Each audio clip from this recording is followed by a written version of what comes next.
How do we open this podcast?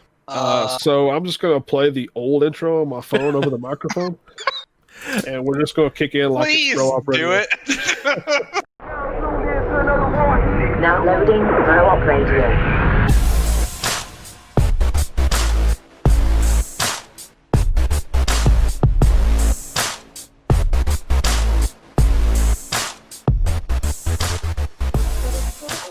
Rhett, for old time's sake, do you want to introduce the podcast? Yeah, I can open. All right. I mean, whatever. Yeah, I'm down for whatever. Let me get into my mode here. I haven't been in podcast mode in some time. Give me. What's up, all you creeps and fucks? Oh, that's bad. That's bad. What's up, everybody? Welcome back to the Club F Radio.wave podcast, the podcast that we renamed whenever we restarted it. But you guys are listening to myself, Jay Gatsby, Chase Super 64, and the gentleman who helped us start the original podcast, Tenseiken, or our good friend Rhett. Hello, that's me. That's him. That's me. And let's give the original podcast was entirely my brainchild. You guys just came along for the ride, so let's just give credit where credit is due. I understand. Yeah. So it was a mutual effort. It was a joint effort. But for real though, like whenever we first started Bro Op, I didn't really know what I was doing. But one of the things that I thought would be a good idea would be to give everybody a specific thing that they were in charge of. So the original thought was I'd be in charge of the YouTube, Chase would be in charge of the Twitch, and Red would be in charge of the podcast. And ultimately, while that was a good idea in theory, like a lot of stuff got in the way. Like YouTube is an enormous animal. Twitch became really hard on Chase as his computer aged, and so things have changed a lot since then. For example, Tenseiken has a pretty successful Twitch channel of his own. If you ever want to check that out, I don't remember what it's called. I think it's Rhett's Shitty Movies. Maximilian _dude. There it is. God, I wish you were Maximilian, dude. God, I fucking think of that every night before I go to bed. That I just wish you were Maximilian, dude. You and me both. I would swap lives with him, just saying. But yeah, so the podcast now, we've learned a lot since this very first one that I'm sure I've slid into the edit somehow. It's much more casual, but we are going to have a conversation that's pretty similar to the conversations we used to have, because we used to have more like gamer news style hard-hitting reports and comparisons.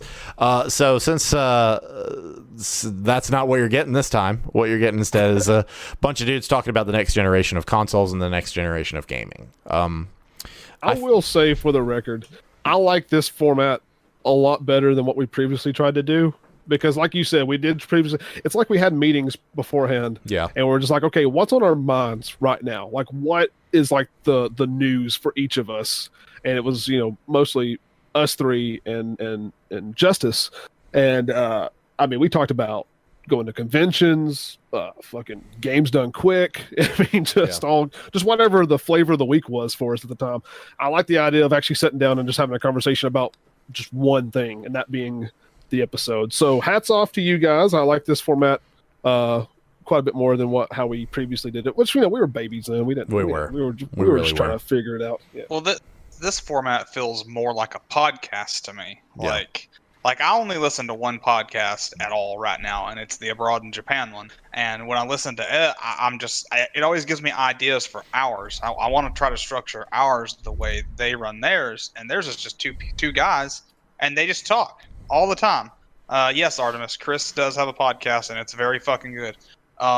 But yeah, like they just have like a fucking conversation, and that's basically what we do now. Like all this will probably go in the video. He might cut some of it out, whatever. Like we just sit here and talk. Like there's no fucking structure. There's like a real loose ass structure, but we just talk like we would up in Picos. Like we just hang out. Well, it's kind of like whenever we had the one last with Yeager and Scott.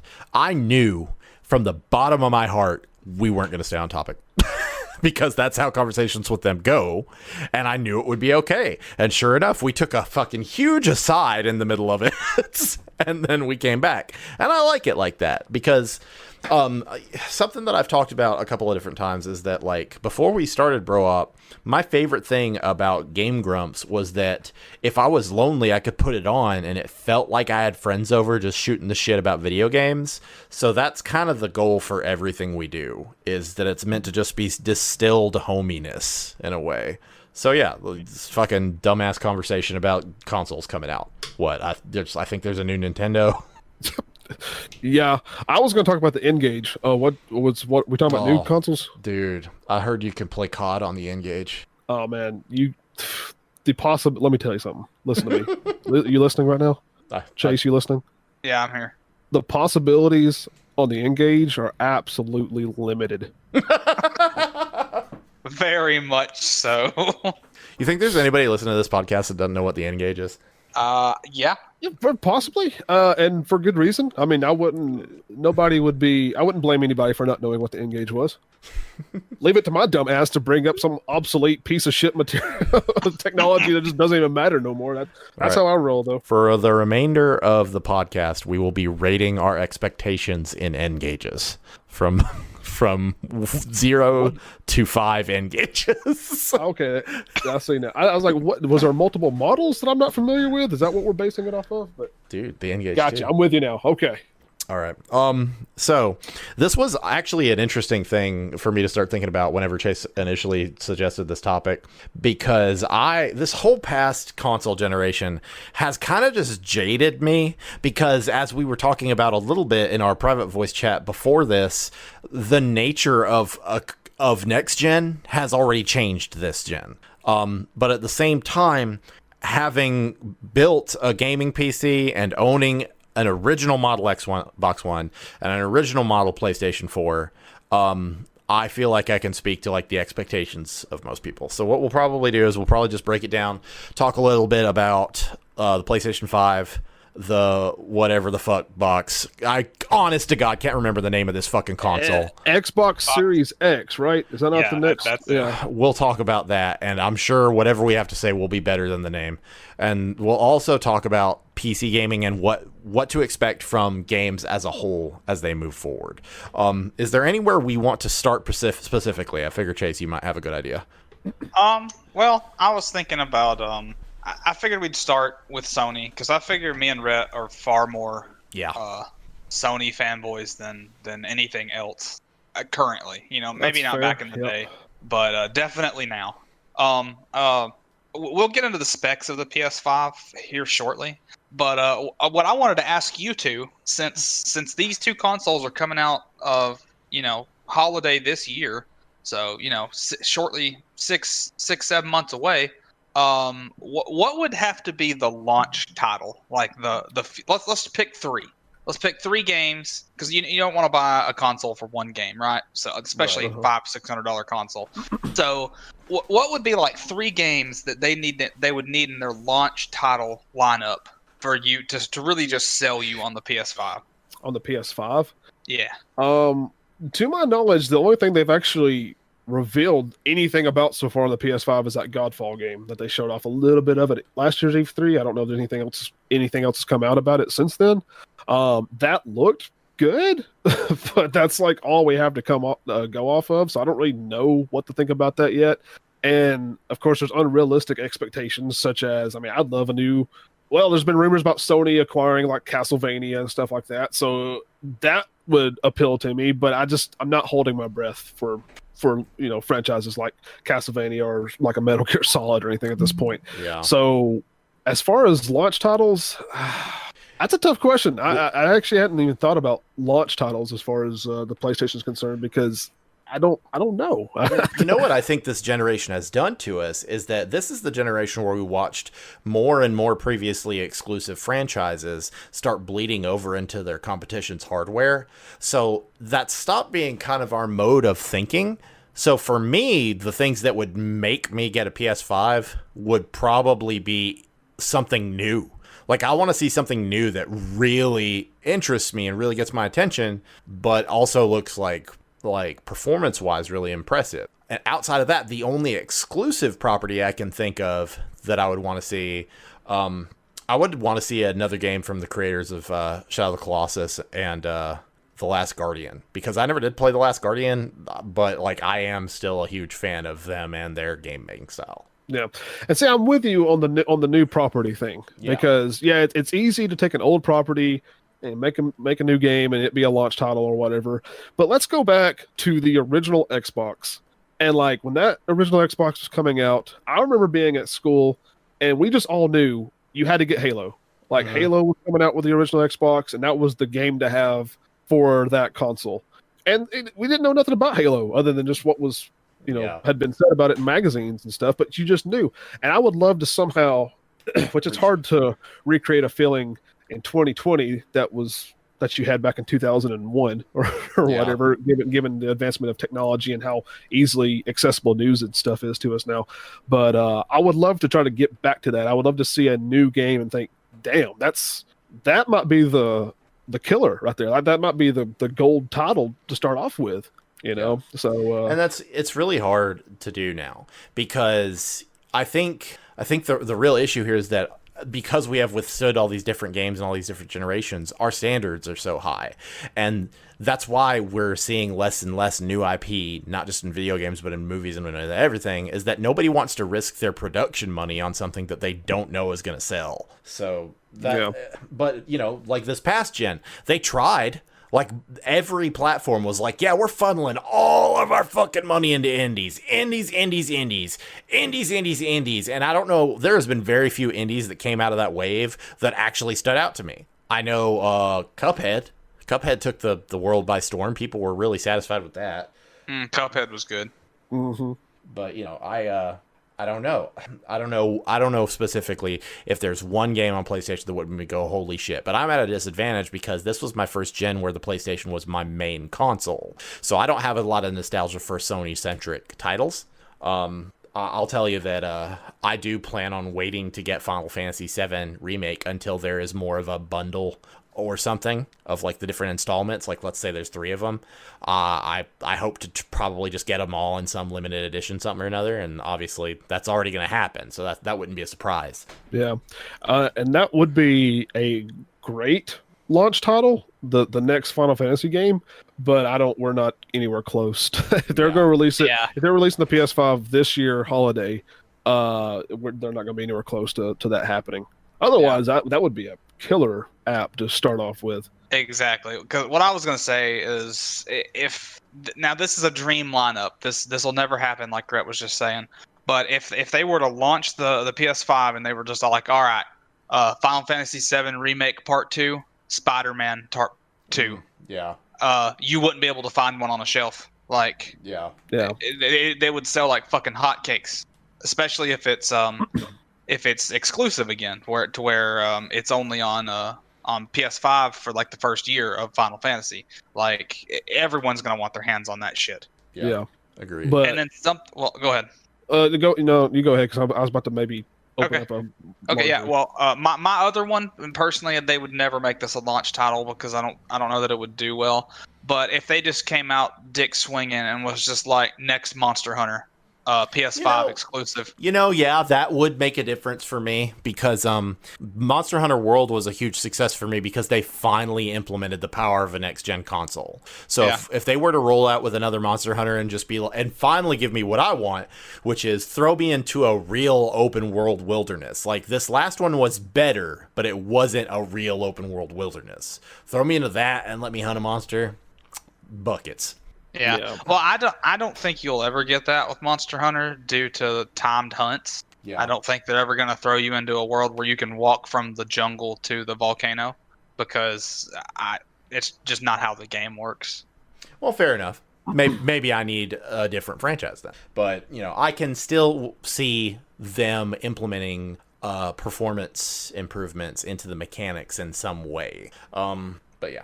And I would say, and this still could very well be a possibility, but I would say that I would be afraid that instead of getting new games of existing franchises, we'll basically get like the Skyrim treatment, and they'll be like Monster Hunter World remastered for the PS5. Yeah. But I know the PS5 is backwards compatible with a lot of PS4 games already. At least as far as I know, that's supposed to be the case.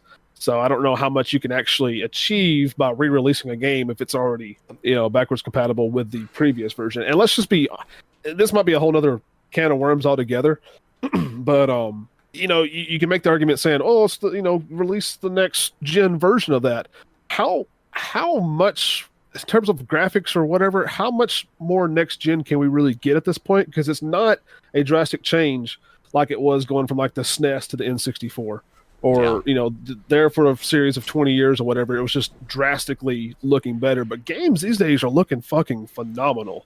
Yeah. And, yeah, you can make it a little bit more realistic, but... Yeah, that's actually what I was going to bring up, if you weren't, was not to cut you off, but, like, I do think that we are approaching this level of singularity where, like, how much better can it look? So I'm not worried about how much better it can look anymore. I'm worried about how much better the system can handle the performance load of both detail and physics.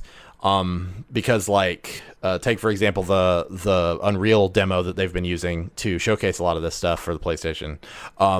They talk about like using the exact same kind of mapping that they use for like major like AAA films to create their world generation, and like high detail geometry where like if you actually look at a triangle map of the polygons, it's impossible to distinguish where the points begin and end because it's just a fucking blanket of them.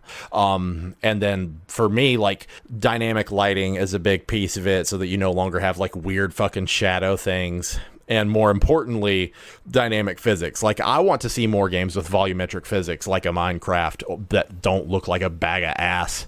Like, that's a big thing for me. Yeah. Talk about that tech demo for a little further.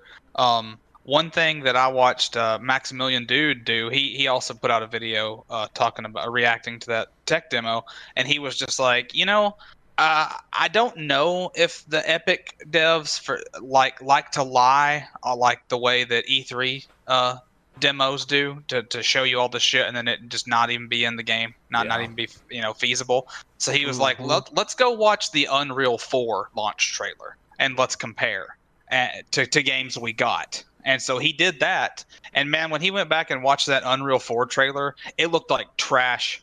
Like he was just like, okay, so maybe they're not lying. Like this looks okay for its time, but like Final Fantasy VII Remake and like God of War looks way better than this tech demo for 4, and they're in that engine. So like I've got some high hopes for this Unreal 5 engine because it looks stupid good. Yeah, and that's fun. I mean, obviously, the better you can make a game look, then great, go for it. But I might be in the minority here. I like take for example Final Fantasy VII Remake or like the newest God of War or whatever. Like those games look well. I was thinking as soon as I was about to say that, I realized 7 has some texture issues. But as far as like the main models and like the main things they focused on in that game, like that looks fine to me. Like if you want to amp that up a little bit, and if you can, by all means, go ahead and do it. That's great. I'm just more concerned about actual gameplay at this point. Like make your game look pretty, make it look as good as you want to, but also don't just focus on that. Like at the end of the day, we want a game. We want a full complete game that offers everything we want from it. An experience. It's about the experience more so than anything. Because even when you look back on older games now, or any games that came out in the last 5 or 6 years, how often do you just sit there and go, yeah, but goddamn the graphics? It's about the experience at the end of the day. So that's where I'm hoping I hope they don't get too. A lot of developers don't get too lost in trying to make it the most realistic looking game. They focus on the gameplay. Yeah, and I agree with that. And I also agree with the other thing you said. We're pretty much there. Like some of these models, like take Kratos and the new God of War. He looks fucking real. Like it looks like you're just looking at a dude. Like no shit, and that's also why going to back to the gameplay thing. That's why some things are just timeless. Like Chrono Trigger, man, anybody could pick that up and be like, this is fucking great. Like I mean, it's pixel graphics. That's nearly cheating these days. Yeah. Because some pixel graphics just they don't age, But like Chrono Trigger is one of those timeless games that's just like I could play this at any point in my life and have a fantastic time. Yeah, I mean, I'm sorry. No, it's perfectly fine. Go ahead. I was gonna say, like, kind of to that point. I mean, sometimes trying to keep it up to speed and keeping that great the graphics or whatever can kind of kill a game. Like you're talking about Chrono Trigger. I mean, to me, if you look at Chrono Trigger, that looks better than like Final Fantasy VII, the original. And at the time, Final Fantasy VII, when it came out, it was 3D graphics, 3D polygons, and it looks great. Now when I try to play Final Fantasy VII, I'm like, this looks like shit. Like, this is kind of hard for me to go back and play. But something like Chrono Trigger or Final Fantasy VI, for that matter, some of these pixel-based RPGs or games in general, like, those are just timeless. Like, that look never gets old to me. And like I said, it's kind of like cheating because pixel graphics rarely age, whereas Final Fantasy VII was their first venture into 3D graphics, so of course it looked kind of fucking retarded. I did look at like Mario 64. Like Mario 64, that looks fine to me. Like I feel like that's aged really well. It has a good look to it, a good style to it. Yeah, it's pointy because it's got the polygons and shit, but it's still just a game. Like I can just go back and play now as much as I did back in 1996. What you guys are talking about is actually something that's fascinating to me in that I watched, I bring this up a lot actually because it helped me understand a lot more about the creative process. There's a documentary by a YouTuber called Every Frame of Painting, and he does it about, I believe it's Chuck Jones, who is behind a lot of like classic Looney Tunes that we grew up with. And one of the big things he talked about that he felt like was what made the difference between his work and the work of other people is that he would set disciplines for himself. And what that means is restrictions that he would place on himself to make his work more unique. And in the case of video games, I have rarely seen an art form that had built-in disciplines, because with video games, for a long time, we didn't have the technology to tell the stories that people were trying to tell. And as a consequence, we accidentally created an aesthetic. And that's why pixel art doesn't age. It's because we created a style that will forever be immortalized, and people will want to continue doing that style, even though we don't have to do that. Like even take Final Fantasy VII, for example. While the blocky like overworld models in that game suck because of limitations, the worlds look beautiful because they were like, well, shit, how are we gonna save time? Let's just fucking paint them.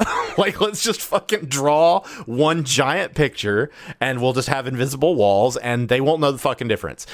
And as a consequence, that's part of what makes that so exciting, Yeah. So when we come back to this conversation of how are we going to improve upon these graphics that are already so good looking, I think there's two different ways to go in it. One, you use the power of the platform to execute and iterate better on these aesthetics. And that's how you get things like Minecraft, where like, the first time I ever showed Minecraft to anybody other than myself, it was Kyle. And he said, "This looks free." But it's because it was a game that lowered the visual expectations so that it could deliver more on the actual like gameplay and the depth of it, right? Mm-hmm. So like now I'm imagining a game that looks like Chrono Trigger, but it's an open world 3D game. Like, there are things that we haven't like approached yet that we could still do with a more powerful system.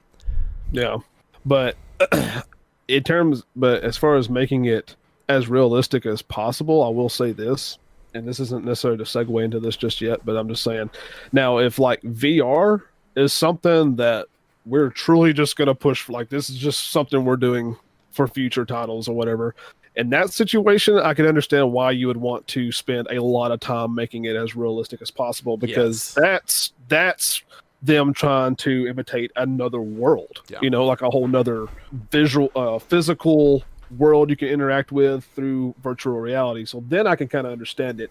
But in terms of just to sit down, play the game on your console, I really don't know. I really don't even know what my main point was. Well, that actually that makes sense, because to give anybody an example of what he's talking about, if you haven't played VR, take Grand Theft Auto 5. they released Grand Theft Auto 5 on PS3 and Xbox 360. And then when they re-released it on the next generation, they added a first-person mode. They had to add new textures for that mode, because when you switch from third person to first person, you wouldn't think it would be a big difference, but you're looking at things more closely. So the textures have to be improved, or else you're going to be like, oh my God, I just stepped into an N64 game. Likewise, VR is the same way, because a lot of VR games I've played, it's just been like, man, with my face right next to this wall, it's looking fucking filthy. Like, this is not looking good. And the VR headset I used wasn't a state-of-the-art one. So even though the screens behind the lenses were very high resolution, they needed to be higher resolution for me to be able to suspend my disbelief at all. Because, like, every time I play a VR game, I have to pretend that I'm, like, wearing robot eyes, essentially, or else it's just not going to work.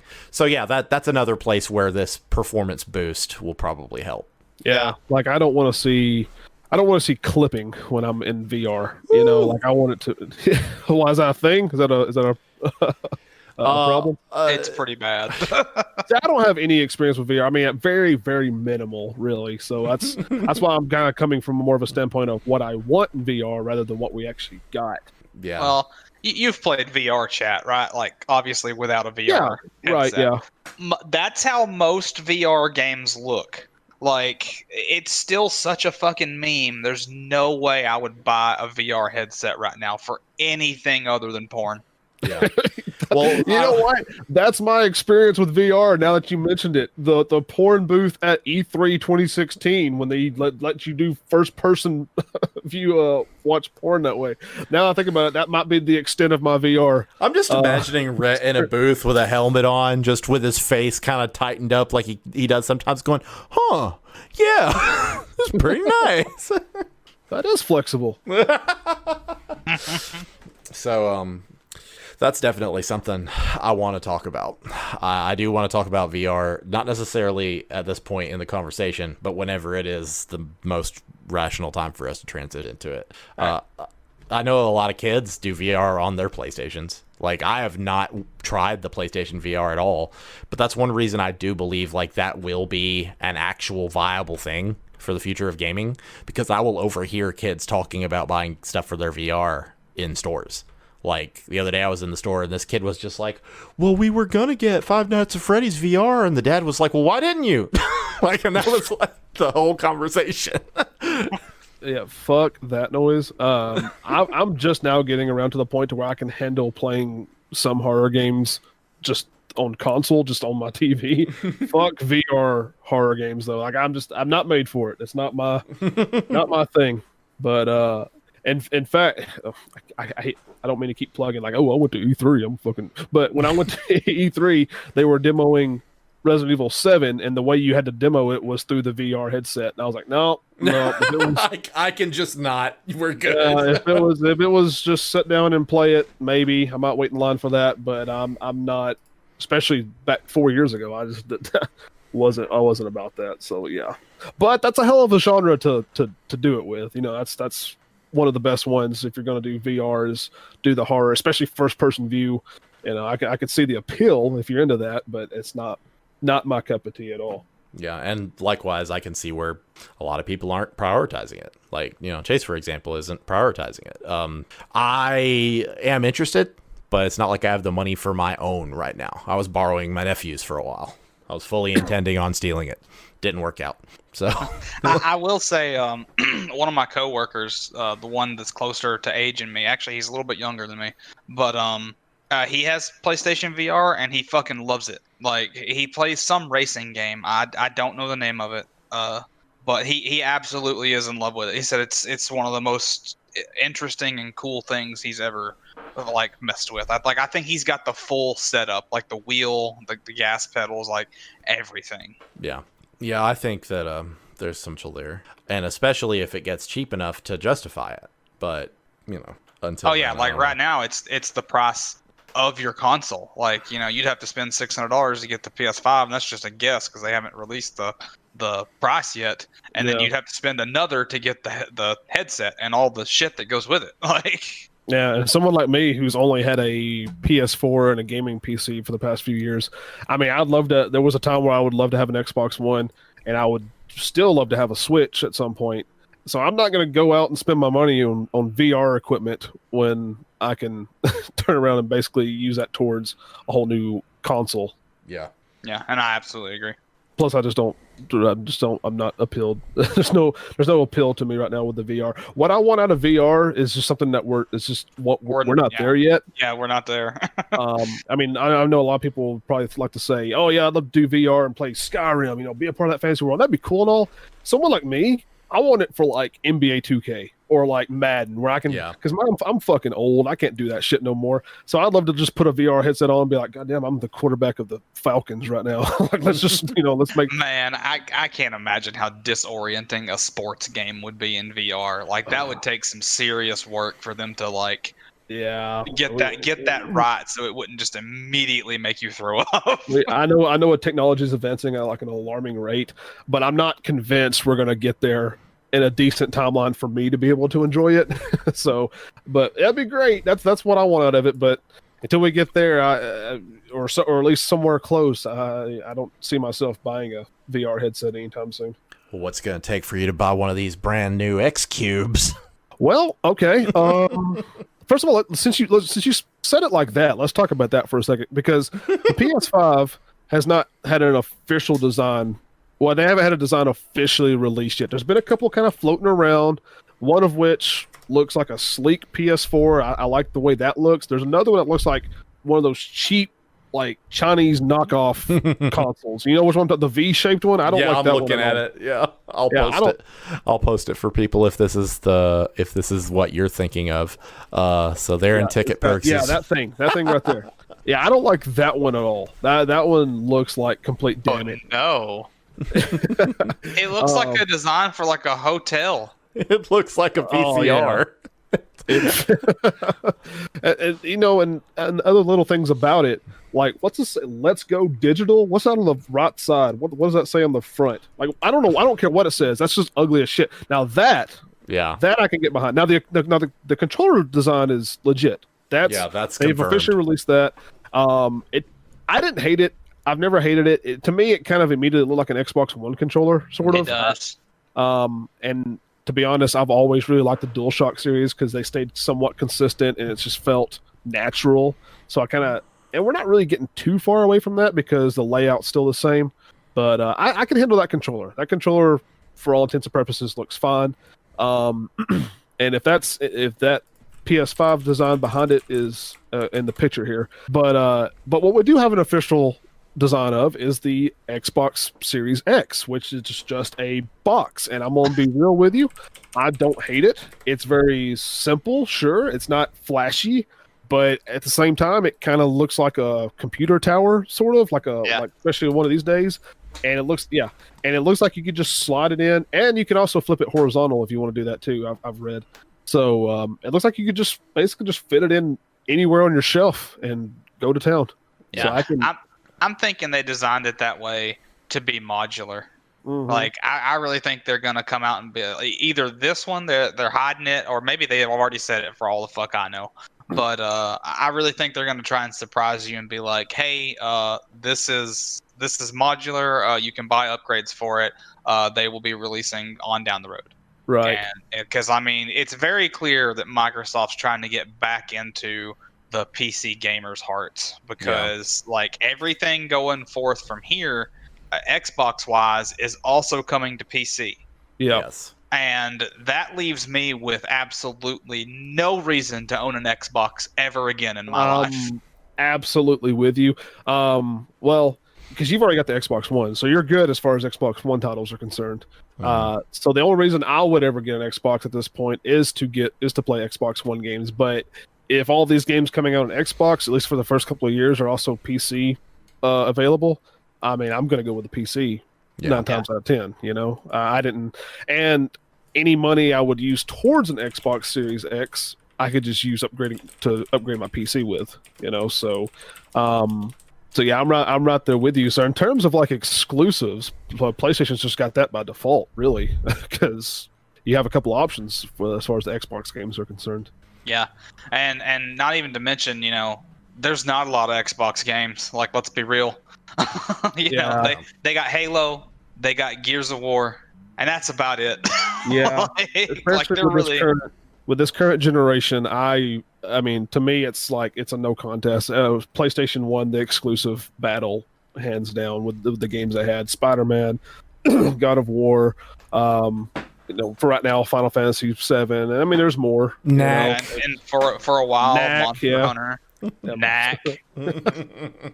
So I think that as much as I have begged for this to happen, I think that we are finally starting to slide away from console exclusivity and towards consoles essentially just being different models of starter PC.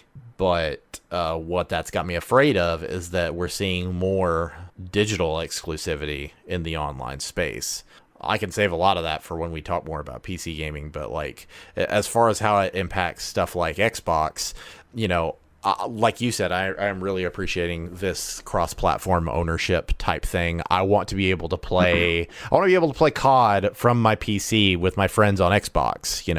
The ones that like they're not PC aficionados, so they're not going to build one. But, they'll go out, buy a new Xbox and hook it up and play with their friends. I like that sort of unifying concept of it. But in terms of what you're saying, Chase, about it being modular, I honestly don't think it will be. I wanted it to be, but I don't think this will be. To me, looking at this thing, it looks too easy for them to go, now here's the shorter one. Yeah. Well, I can see that, or like I said, them making the next version of it be modular, maybe. Yeah. To me, what's funny about this design of the Xbox Series X, this box design, and them later on down the road saying, okay, here's the smaller version. It's going to get closer and closer to the Ouya. I don't know if y'all remember that, but that thing was just a tiny box. It was a failure, absolute, complete fucking failure of a console. But it was just a tiny little box, and that's all the console was. And I'm getting that vibe from this design. Not saying that to diss this design, because I don't mind it. I mean, just a single box design of it. Like I said, it feels like you can just slide it in anywhere. But if you get much smaller, it's just gonna look like an Ouya. It's just gonna be just a cube.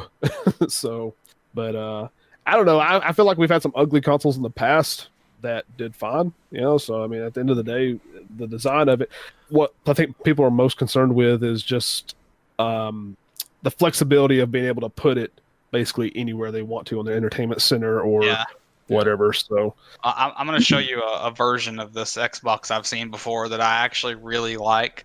And I think they could make skins for this thing really easy due to its shape, but I think this looks rad.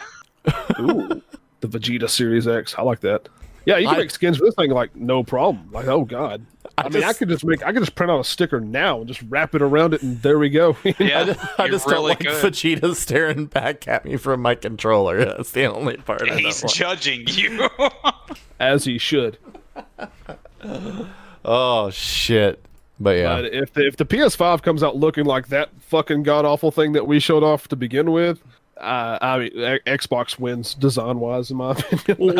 What's funny, though, is now if it comes out looking like the second picture, now I'm going to have, like, OCD about how I want to arrange my shit, because up until now, most of my consoles have been the relatively similarly sized box.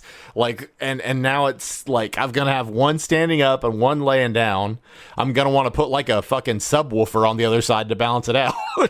Uh-huh. Yeah, the only thing I don't like about the PS5's design, and it's just the controller is what I'm talking about really, is I don't like how the white and the black clash. Like, I want all that to be one color. Yeah, but at the same time, that was the issue with the PS4 controller, and then they started putting out controllers that were solid colors.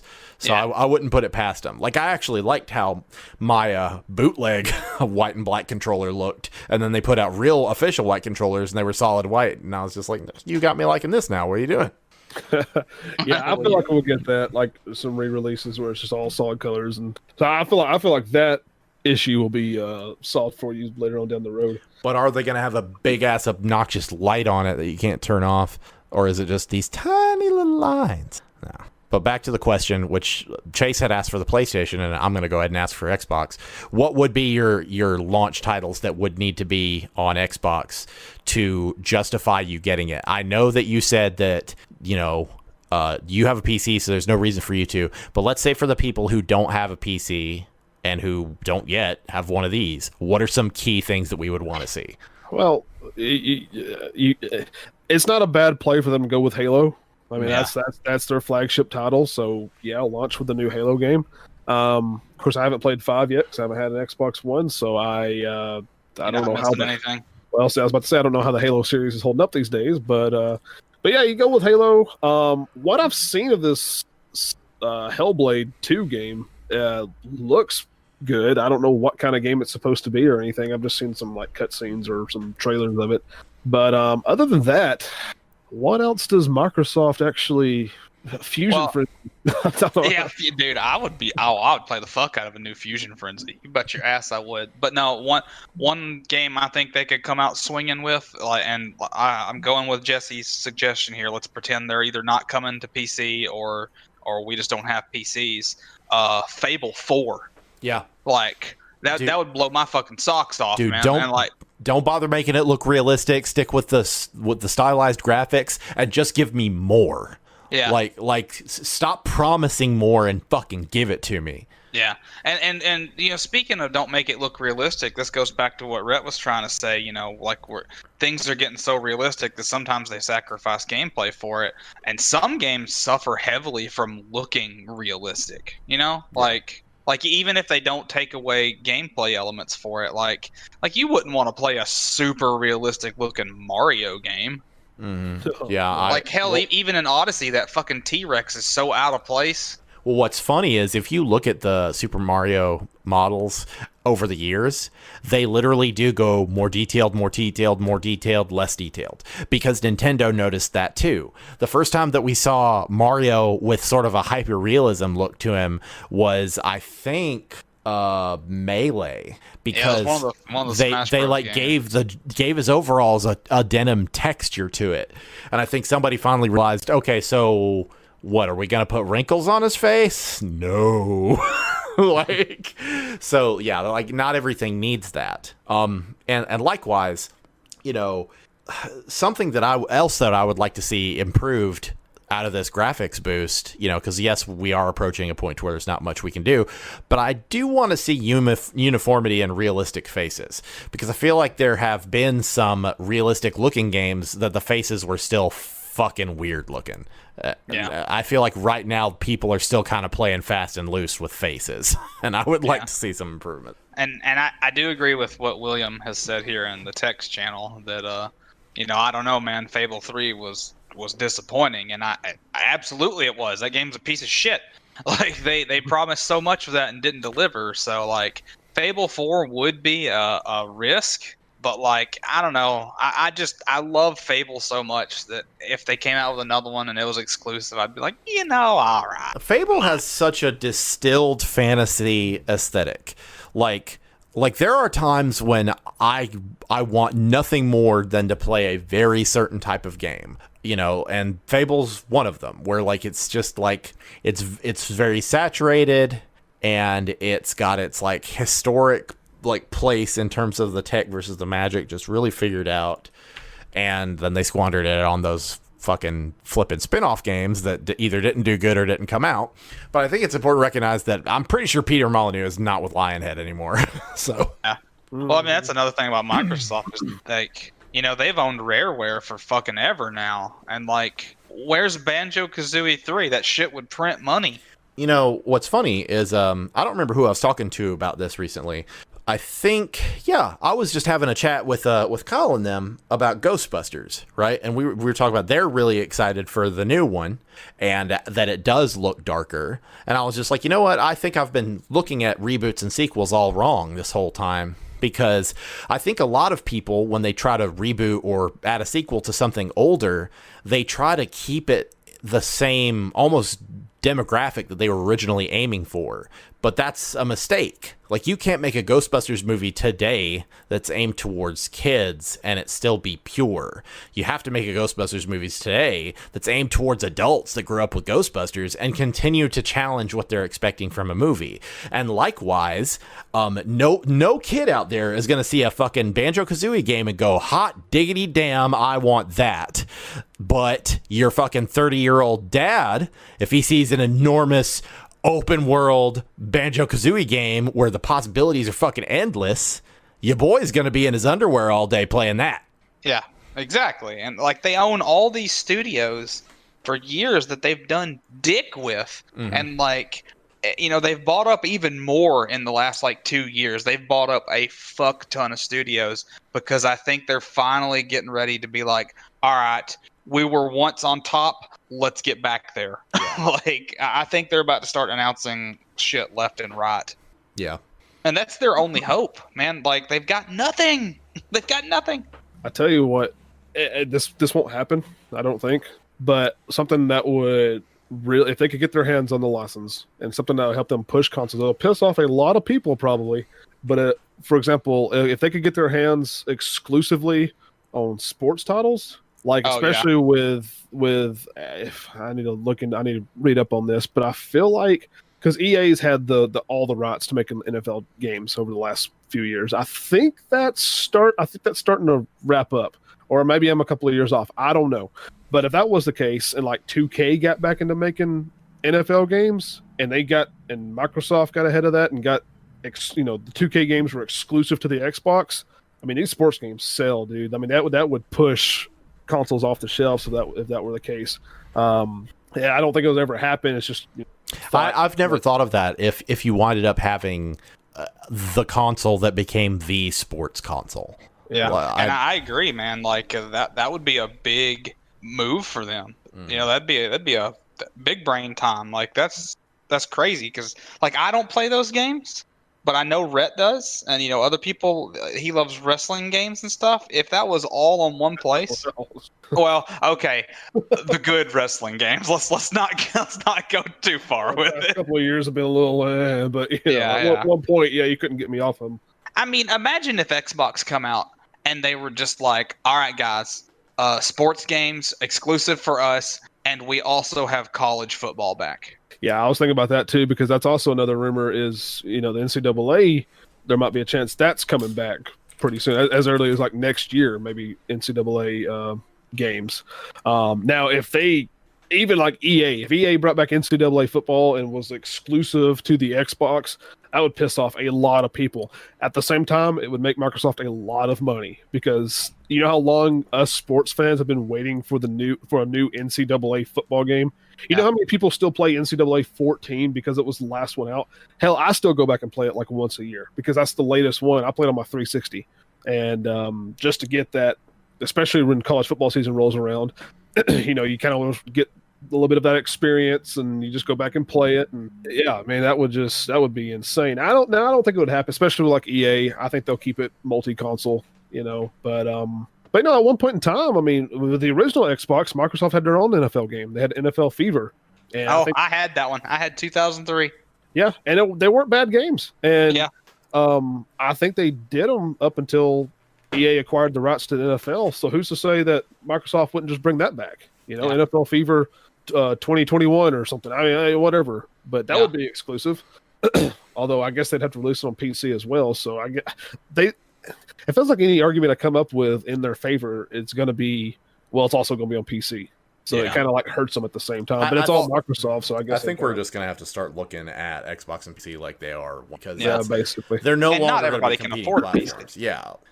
Because, that's been the biggest argument he's had for all this time is that you can build a better performing system for the same amount of money, if not less, but it still requires know-how. It's like, even if you're buying a fucking pre-built, it still requires know-how to not get ripped off. So there are going to be a lot of people. There are going to be a lot of people still who have been thinking about getting a console, walk by one in the store and go, you know what, fuck it, I'm getting it today.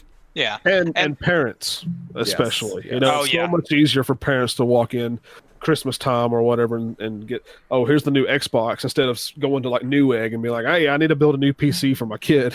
You know, it's just it's so much more convenient just to go get the newest console. He likes Yeah. Minecraft, so I need a 2080, right? Yeah. And not to like try and throw him under the bus or anything, but people like you know, like he's got a PC. He plays PC games with us all the time. I don't know who built it for him. I don't think he built it himself. But like, you know, some people don't want to sit there and troubleshoot shit. Like they want to be able to put the game in and fucking play. And sometimes you can't do that on PC. Man, that was me for years. Like, whenever I got my first PC, it was nothing but me bitching. But of course, you already know, anybody that knows me knows that I have what is essentially like a voodoo curse when it comes to technology. So like, I have always just had the one problem that only I'm fucking having. All you gotta do is go watch our Monster Hunter video about Monster Hunter World on PS4. That's a rare instance of me having that problem on PS4 that I normally have in every other PC game. Yeah, and that wasn't even because of your PS4. Like, that was just Monster Hunter. Yeah. But even like recently, like our friend Kendrick, who wanted to play Halo with us the other night, he had a hard drive issue, you know, because had multiple hard drives. You don't get that like on the console, really. You know, it all goes to one location. You just boot up the game and play. You know, shit like that doesn't really occur. So I mean, there's definitely a convenience in multiple ways to a console over a PC. That being said, I'm PC Master Race all day long. Yeah, I think most of us are now. Yeah, but you know, I've also been put in a position. I've been blessed enough to be able to like build my own PC, to have the know-how to do it, and to build my own PC and do all that, which is not something that's not for everybody. You know, I actually have, and I'm sure Chase is the same way. I mean, I love putting together PCs for myself. I wouldn't fucking want to do it for nobody else, but like, there's just like a thrill I get with fucking comparing the parts. Like when I built this last PC, comparing the parts, looking what's available, getting deals, and then it all comes in and you just put it all down. I mean, I don't know. That's my thing. I like that. You know, You rub your dick on every individual part. Fucking wipe my ass with the RAM. I just whatever. I don't. Gross. Like, I mean, in the shower, obviously. Oh, okay, yeah, I get you. But yeah, I've built two in the past year. I built mine, and then I went to Jesse's house and built his, pretty much. Thank you, Patreon. Yeah, thank you, Patreon, for sure. Yeah, thanks for nothing, Patreon. We'll build you one next, man. No, oh, sweet, because I need it. Don't fucking tell him that. Mine's a year old, so it's getting a little dated. So let's go ahead. No, if we build anyone one right now, it needs to be William because he's having some real shitty problems. Agreed. I would. I'll step out of the lineup and give my spot to him. Yeah, but you know, and I like he knows his way around a computer fairly well too. But you know, for also people like him who just might eventually be like, man, fuck this. I'm just gonna get a console. Like it'll last me the entire generation, and I ain't gotta fuck with this bullshit. Yeah. But I mean, kind of going back to I mean, like if the Xbox Series X comes out and it's like $600 or even $500 or whatever, in my mind I'm gonna be like, I'd rather just get a new graphics card and just keep on trucking with my PC, you know. So, but not everyone's gonna think that way. So that's me right now because the most expensive part of this current build is my processor, and so like I would be able to upgrade it in installments by going, okay, here's a video card next, this, that, and the other. Yada yada, whatever.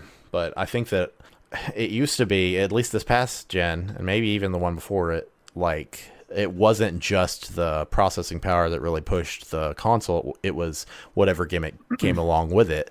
And I feel like humanity as a whole has almost decided we're over gimmicks. Like, you know, we used to make fun of the Wii because everybody loved that waggle, and now nobody gives a shit about anything. You know, like Xbox One came out, they were like, oh, it's your entertainment system. You're going to be able to like talk to it like an Alexa or whatever, even though that's not you don't know what that is yet, but you will. And and you know, you can fucking watch TV through it. Oh, right, TV's on its way out. We didn't know. Like, that whole gimmick never appealed. I see what they were trying to do with, and I feel like that was the whole point of the Xbox One, because it was like the one unit you need. That never had any appeal to me. Like the all-in-one media. I'm glad they're not, at least as far as from what I've seen, they haven't treated this new Series X like that. It seems like they're really pushing it like this is the gaming Like, this is what you need to game. Like, we're focusing on the gaming and the hardware you need for that. Fuck the ESPN app. You can get that on your smart TV now. Like, who cares? And I specifically remember that conference at E3 when they came out and they were just like, look, guys, we got a car on the stage and you can watch TV. And people were like, where's the video games, motherfucker? Why do you think we're here? Well, it's funny because like technology as a whole has gone through that swing where for a while they were like, it's your all-in-one device. It's your all-in-one device. And then not just game consoles, but everything started to slide back towards it's your specialized device that is the only thing you need to do this. Because, you know, speaking of, we talked about this before the podcast, the N-Gage. The N-Gage was before your standard like smartphone, before we had like app-based gaming and stuff like that. And they were trying to combine something that people needed. Like everybody needed a mobile phone and everybody really wanted a mobile gaming device, and they were trying to make it one thing. And you know, for the longest time, industry analysts were like, all gaming's going mobile, everybody's going to do all their gaming on mobile. And here we are fucking 5, 6, 7, 8, 9, 10 years later. That is absolutely not the case, because while I have played games on my phone, and my wife plays games on her phone, the games that we play on our phone are completely different fucking games than the ones that we dedicate to the Nintendo Switch. So, like, you know, you have different pieces of hardware for different situations.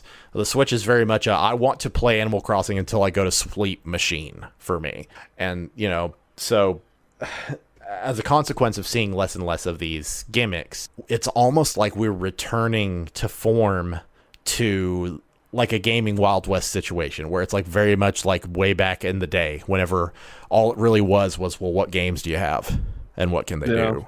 Not to discredit, I mean, mobile games in general. I mean, mobile games have come a long way in a relatively short time.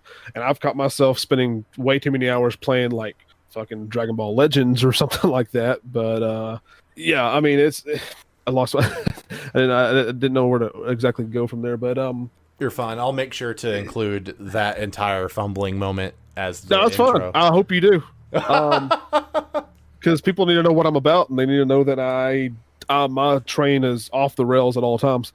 But yeah, I mean, you know, I don't fault Microsoft for trying to do the all-in-one system. I mean, we tried it. You know, it was worth a shot. I think. Get it. Yeah, it was worth a shot. Yeah, you know, so especially at the time, because what was that, 2013-ish when that was going on? It's just shit's advanced. I mean, my fucking TV, I got all the apps I need on it, you know, now, and that was a cheap ass TV we bought at Best Buy. So I mean, it's not like, I mean, smart TVs are just kind of like the norm now. So you get a gaming system for gaming. You know, I don't think anybody. I ran a video game store for 4 years, and not one time did anybody come in there and be like, man, I need an Xbox One. I gotta get some Netflix going. You know, like that was never like a selling. You know, not at any time. So. I only know one person that used theirs that way, and that's Matt. But I think it's because he moved away from consoles entirely. He is definitely a PC master race. And I think he has 2 Xboxes, and they're both basically media machines. Like I think he has one in his bedroom and one in their living room, and like his kids just use them and play on them, and they watch TV through it. Like they don't have a TV box. They did like that Xbox service shit for a while. I don't know if they still do it, but yeah, he's the only one I knew that did that, and he liked it. I tell you, the last time I think it was really effective to do something like that, and that was the PlayStation 3. And that was because that was a legit thing. Oh shit, I can play games and watch Blu-ray. Like that was a selling factor for it back then. But I mean, shit's just advancing so quickly now, and you got streaming apps, and that's just that. You know, I'm just glad to see both Xbox and PlayStation just focusing on the games. Like we're just focusing on the gaming. We're getting back to that. You know, I'm sure the apps and shit will still be available on them. And then, you know, it might be convenient if you get your main TV in the living room and you put your Xbox in the bedroom, you can watch Netflix that way. You know, that's cool, but that's not a selling point these days, I don't think. But can I vape on my Xbox? Yes. Well, you should. Yeah. Because, I mean, everything can stream these days, like you were saying. Like, fucking everything is a smart something these days. Like, you can watch Netflix on your fucking refrigerator if you want to. Well, in some cases. What's sad is you're not exaggerating. And I know. Some models you can do that. So yeah, Like everything's a smart. It's something. so much more accessible now than what it was back when like the Xbox One was first announced. Yeah. But well, I guess we've gotten a lot out of the way. I guess we can kind of compare their actual strengths now. Now, not a lot's been released about the PS5 yet. I think they're waiting until around September when their version of E3 rolls around, PSX or whatever the fuck they call it. Spec wise, I think they came out with all the specs last week, if I'm not mistaken. We got a lot of information as far as processor, graphic, GPU, RAM, storage, that sort of thing. But just kind of looking at the side-by-side comparison here on my screen, it's not drastically different from one another. A lot of it's basically the same, really. Yeah, I'm trying to identify the very clear and distinct differences here. From what I can tell of people just talking on the internet is the Xbox is going to straight up be stronger this time around. Like from the get-go, it is not a tiny bit more powerful. It's quite a bit more powerful. Yeah. But PlayStation's got that new SSD technology that I was telling you guys about earlier. And they've got like some sort of new crazy hard drive that can just load all sorts of insane amounts of data. Yeah, so, it's supposed to be like leaps and bounds better than what we've had. Yeah, and from what I understand, it's like Sony proprietary equipment. Like you can't even get this kind of drive for computers yet. Like it'll only be in the PS5 at least for a little while. Yeah, but at the end of the day, besides, with the exception of like faster load times, what does that really get you? Because like, let's say the same game is released for PlayStation, Xbox, and PC. Mm-hmm. And let's say, for example, there's I'm just trying to come up with a hypothetical in my head.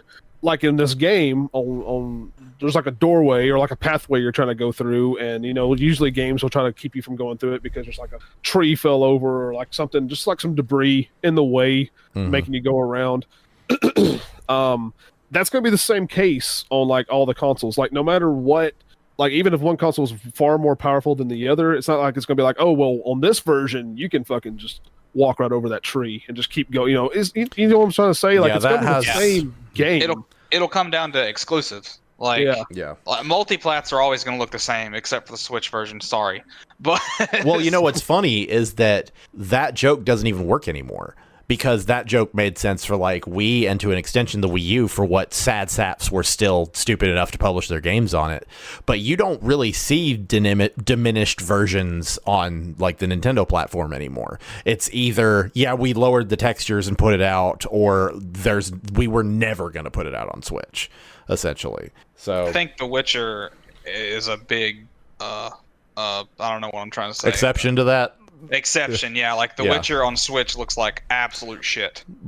Fair enough, but that The Witcher is an example of like the game has just been reduced to like milk textures, whereas we used to see games where like the version developed for that one platform was a completely different game. It's like buying Tony Hawk Pro Skater on N64 versus buying Tony Hawk Pro Skater on fucking Game Boy Color. Those weren't the same game.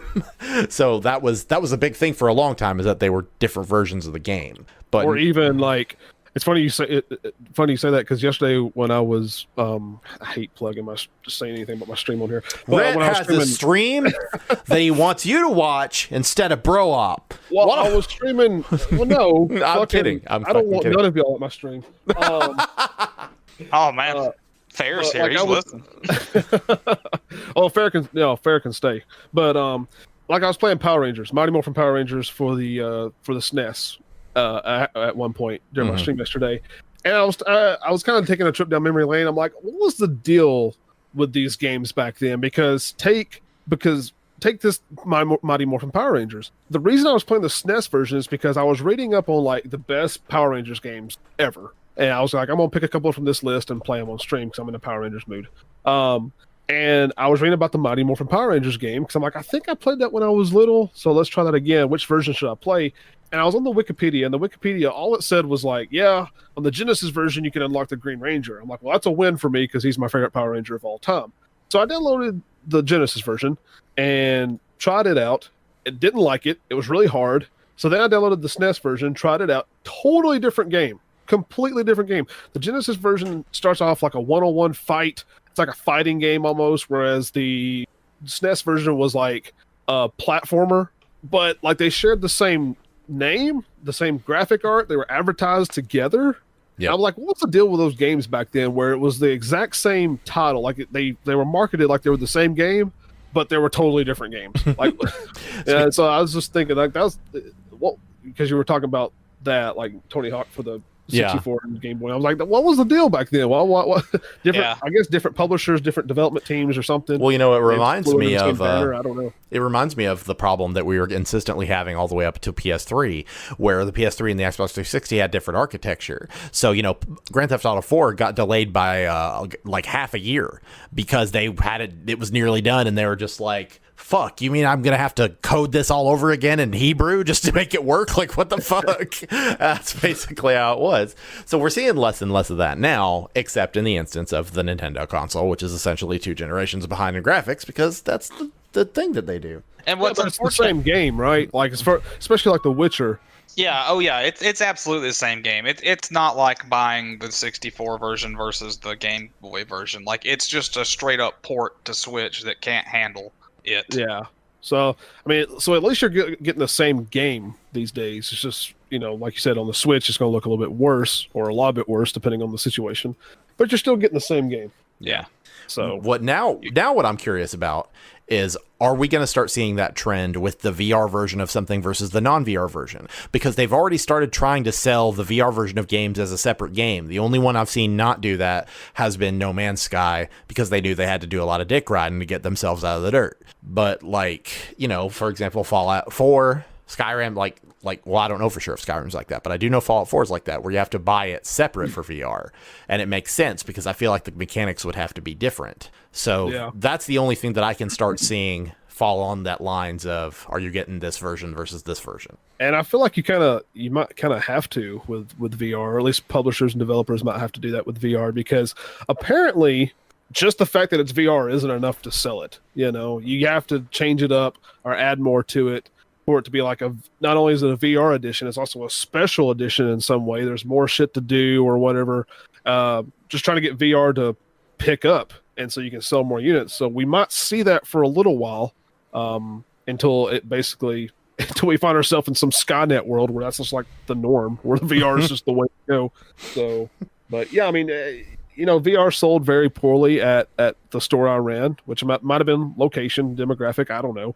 But I'm just saying, I feel like you have to add more to the VR version to help. Other than just the fact that it's virtual reality, add more to it to separate it from the console version, just the regular vanilla game. Well, I'll tell you one thing that they need that I don't know what the simple solution to this is, but every VR game that I've seen so far that's been worth a damn has embraced its limitations rather than try to go around them. Because right now, there's still, it has been this way for several years now, there's still this motion sensitivity problem of moving in the game. Like, apparently, if your character is moving in a VR game, but you are not physically moving as a human, you're gonna vomit. Like, that's just a weird guarantee. And as a consequence, like, almost no VR games utilize analog movement, where you're moving with a controller instead of yourself. Almost all VR games give you a teleport ability, where like it shows you an arc, almost like you're throwing a grenade, and it lets you teleport yourself, because for some fucking reason, fascinates me, apparently instantaneous movement doesn't cause that nausea. And so a lot of games are built around that. An example of that, one of the best game that I played on VR the whole time I had it was actually an Oculus exclusive, which, don't get me started on that shit. I don't want to have exclusive fucking VR shit where I would play it, but I have an Oculus. I don't have an HTC. I don't want to do that, man. Oh yeah, but that's fucking stupid. But in the game, you were a robot on a space station that was designed to help with repairs, and it was in a future where they did have robots, but they didn't have artificial gravity, so the only way to get around was to pull yourself around. So I was getting myself around the space station by grabbing things with my real arms and pulling, and it got around the nausea. So for me, the the killer app that VR would have to have for me to go, okay, it's time to try that again, would be IRL movement. And people have played around with different ways to do that. They played around with the 360-degree treadmills. They've played around with the frictionless shoes, which are hilarious. If you haven't seen that, you stand on a platform and you wear special shoes so that you just walk in place. That scares me. I'm going to bust my ass. Yeah, and speaking of those, like, treadmill type things, I don't know if you guys know about this or anybody who might listen to this later. There's a YouTube channel called Smarter Every Day, and it's a guy named Destin, and he's from Huntsville in our state, Alabama. Yeah. And he's a super cool guy, and he got to go, I forget where this place is, but he went to somewhere where they're developing like some sort of controllers that have haptic feedback for VR, that like you can feel hot and cold with them. Yeah. And they had a treadmill type thing like that. Like they're a huge, it was like bleeding edge technology. Like they wouldn't even let him like film hardly anything in there. Like it's a good video. You should go watch it. I don't know the title of it. Just find his channel and look it up as best you can. I'll put a link for it in the description later. Smarter Every Day. And he's got a lot of really good content, just in general. But if you can find that video, like he would ask questions, and they'd be like, they'd kind of look at each other and kind of, we can't tell you that. And then he'd be like, okay, well, does it work like this? Because he's sitting there trying to pick it apart because he's a smart guy, and they're just like, you're kind of on track, but we really can't tell you. like it's a big ass secret right now because we're the only people doing this. Yeah. My overall opinion about VR is that I think we're trying. I don't think we're ready. Like I think it came out too early. We're not there yet, because if you're gonna do VR, I feel like you need to completely remake your game. And well, like a recent example actually is I heard a couple of podcasts I listened to. Several people were complaining about this. The Half-Life Alyx game, that came out, and they were talking about how there was things in that game that just seemed like so logical that you would do that the game didn't allow you to do. For example, I think one guy, and I haven't played the game, so I might be I'm just paraphrasing here, but like one guy will he ran into an enemy, and there was a lead pipe next to him, and he's thinking, I'm gonna pick up that lead pipe and hit the enemy with it. Simple. The game wouldn't allow him to do that. The lead pipe was not interactable.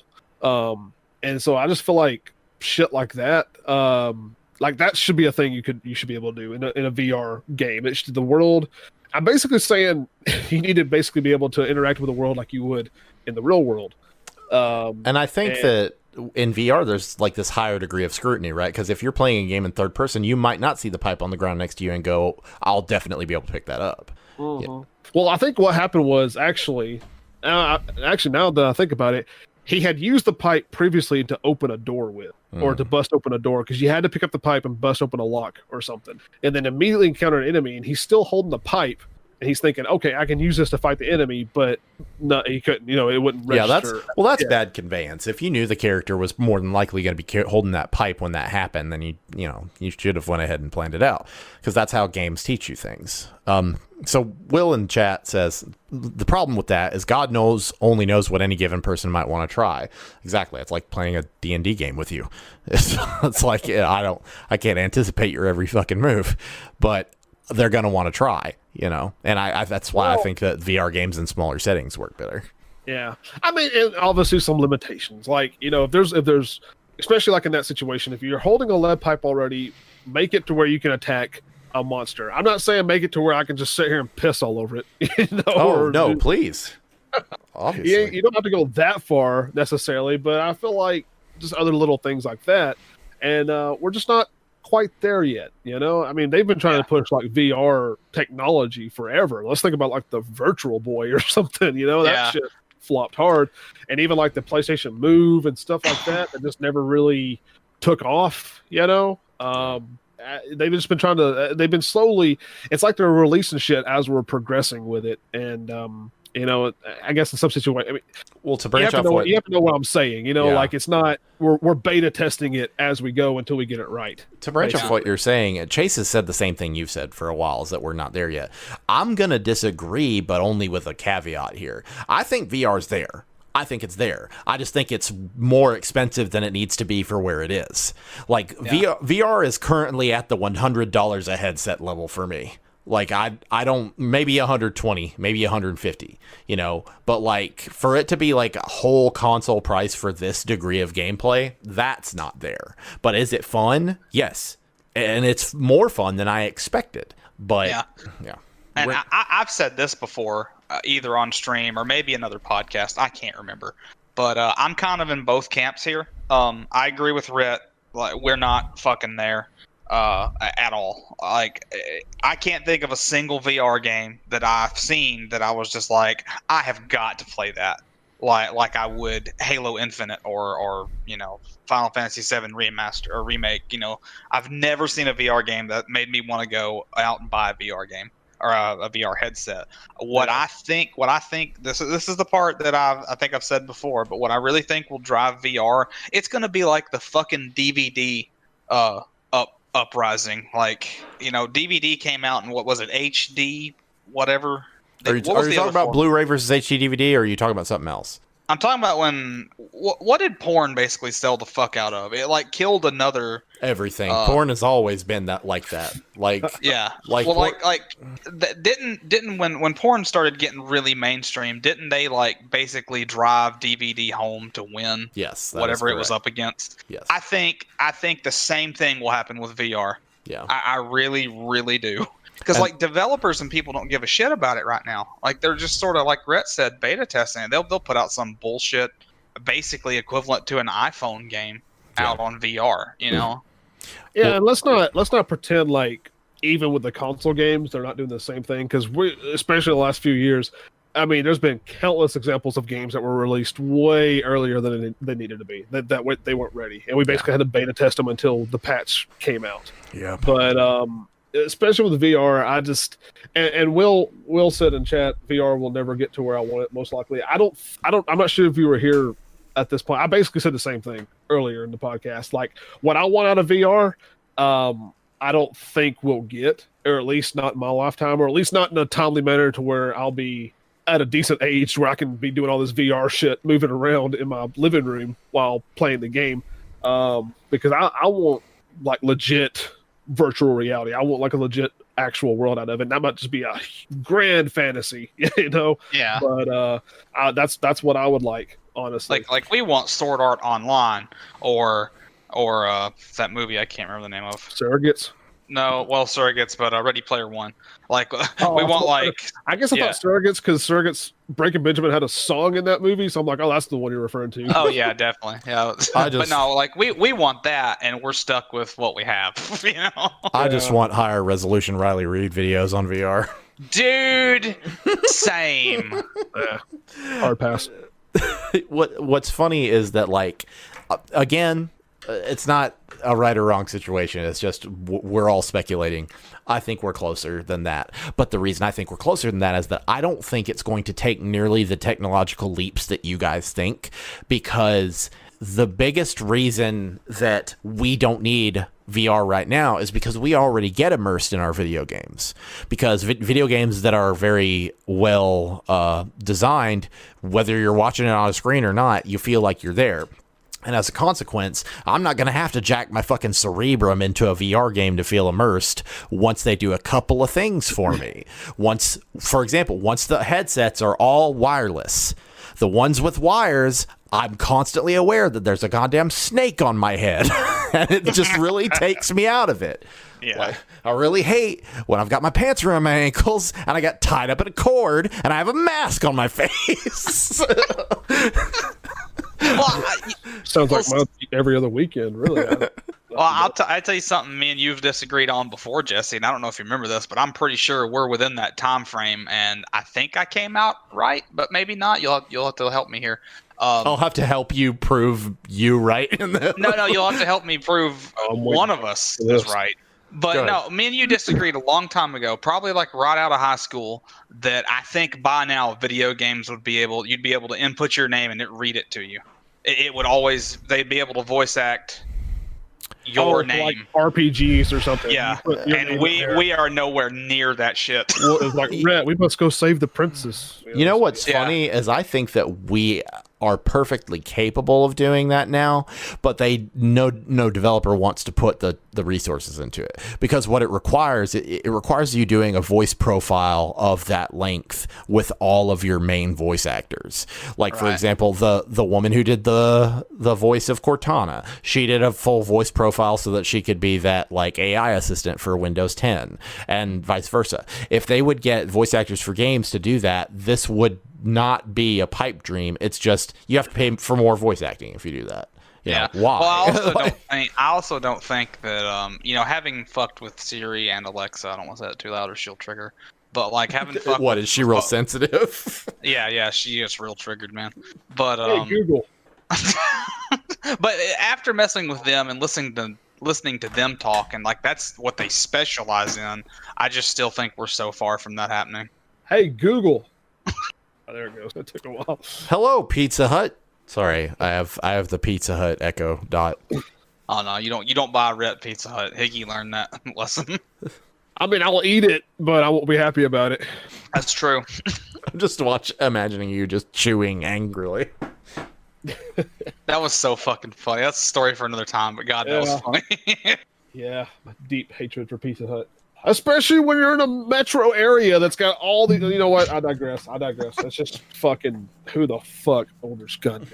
You know something that I want to talk about at some point, and we don't have to segue now, but we can if we want, is the fact that, like I talked about earlier, the exclusive space is also moving towards like digital exclusivity, where like there are a lot of people in our Discord community, for example, who have really strong opinions about Epic Games and the Epic Games launcher and things like that. Is that something we want to talk about? Our speculations for that for the future?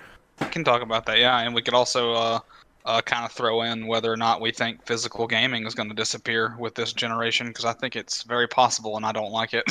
Yeah, because you love collecting. Yeah.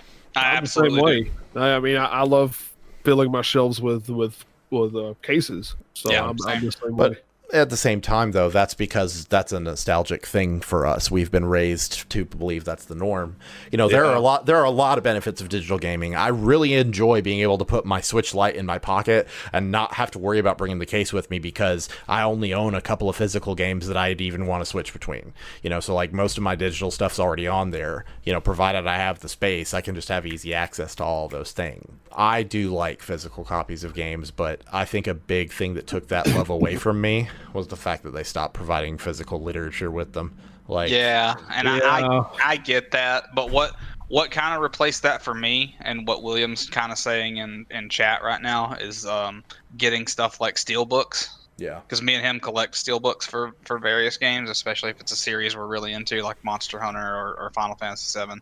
But I love my steel cases, and I think even if physical goes away, they would still have collector's versions where you get just the steel case and have some fucking code inside. Yeah, just but they know people will buy them. But I mean that's still more expensive. Whereas, you know, growing up, we were used to just buying a game, and you gotta. I mean, how many times did we bring our fucking manual to school? You know, like we get a new game or whatever, and you bring like the because some of these games had like some lore in it or whatever. They used to be kind of thick, you know.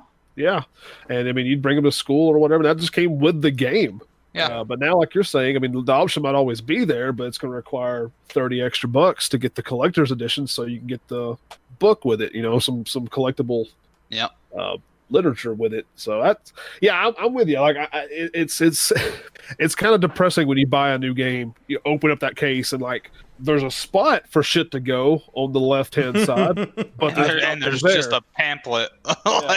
Yeah. And it's usually an ad for another game. Like it's just, you know, some bullshit like throw in sleeve thing where it's just like, hey, Kingdom Hearts 3 is out. Or like day one DLC code or something. Yeah. Like that. So yeah, it's. I mean, we're already kind of just past that, though. That sucks. But yeah, I mean, I enjoy having the cases, the physical games. I enjoy going to the game stores, especially like mom and pop like retro stores that just collect everything and just kind of browsing and that sort of shit. I mean, there is a convenience with the digital. I mean, I've bought a couple of digital titles in the past. You know, maybe I couldn't get out of the house to go get it, or maybe I just wanted, like Kingdom Hearts 3, for example. I bought it digital so I could have it downloaded to my system, ready to play the night of release, so I could stream it. Mm-hmm. So there are some advantages to it in that regard. But at the same time, I don't have a physical copy of Kingdom Hearts 3, and whether I love or hate that game, that bothers me because I've got the other ones. You know, but I can't help but think we're getting more and more towards a digital only. Which, by the way, Sony, you know, was started. You know, they tried with the PSP Go. That's true. Anytime I hear Sony handheld and tried in the same sentence, I gotta raise an eyebrow though. So one thing too, on top of all that, that bothers me about digital isn't even the collection aspect of it. It's the fact that video games are the only medium right now that we're actually losing literature to, and I don't mean physical literature like instruction manuals. We're losing stories because they require hardware to run, and that hardware is disappearing.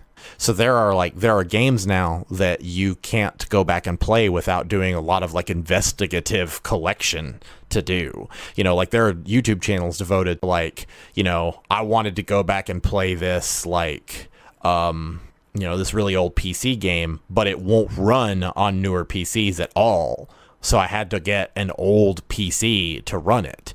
And, you know, you look at stuff like that. Good Old Games does their best to try to sort of like preserve those games, go through and like remaster and re-release those games. But because of the nature of gaming and the fact that you have to put that thing in a player, like you can't just hold it and stick your nose onto it and go, Final Fantasy. Like, so as a consequence of that, we are losing some of these stories. And Will mentions in chat, emulators can fix that to a degree, but that is its own like whole science essentially. It really is. Like if you don't know enough about emulators or you just don't have a machine to run it and you want to play Chrono Trigger, you're fucked. Like you can't just go play Chrono Trigger. And if you could, it's going to cost you a pretty penny. Yeah. And that's why I think that this decision on both of their parts to bring reverse compatibility back is the right move, not just from a consumer perspective, but almost from like a Library of Congress perspective of like we need to be able to continue to go back and enjoy these stories in some way. Like I know that you shouldn't be buying your consoles with the nuclear apocalypse in mind, but I do keep thinking, well, damn, you know, if all of a sudden I could not connect to the internet for like a check-in or a firmware upgrade, would I still be able to play this game, or would it just vanish forever? You know, so that's just something I've been thinking about too. Yeah, and I don't want to get on this topic too badly, but like I do think it's kind of, I don't know how to word this necessarily, but let's just say that this last Christmas had been when the PS5 and Xbox Series X dropped, and then we got coronavirus like we do now. Mm-hmm. I think that would just about full on kill physical. It would have been the final nail. Yeah, this is definitely going to change the way we do a lot of consent stuff. And I think it's going to increase demand in gaming because we've already seen stories of people who were like, well, fuck, I guess it's time for me to try these video games now. So, like, I think that we will probably see some transitions, and hopefully for the good. Yeah. I don't know how close we are to just like an all digital age though. Cause I just now thought about when I was at the game store, and you'd be surprised at the amount of people that just don't have internet access. Yeah. You know, like it actually surprised me. And a lot of that has to do with our location because, you know, we live kind of out in a more country setting than what some people do, and some people just don't have access. Like even as bad as they want it, because of where they live, they can't get it. And Jesse, you as well as anybody knows, satellite internet's not the answer to a lot of these. Yeah. So I mean, a lot of people came in, but then again, that's a problem with these developers releasing unfinished games, because some of these people had no choice but to play day one version of these games and just. You know, I mean, there's been games that just were basically broken. Like you had to have a patch to finish it, you know? And if you don't have access to that patch somehow, some way, not something we were supposed to do, but the time or two, I actually had customers bring their whole system into the store so I could download the patch for them and install it to their system so they can keep playing this game they just purchased from us like the day before. So what's funny is I think the world is changing faster than the solution to that problem, because in that span of time, you have seen a much greater like spread of like, you know, fiber internet to places that previously didn't even have DSL, you know, but at the same time, it is still a problem. Artemis, to answer your question, I did not work at a GameStop. It was real similar to a GameStop before GameStop started selling plushies and everything else under the sun. It was more of a smaller chain of the stores that sold anything from like Atari up to current gen stuff. It was pretty cool.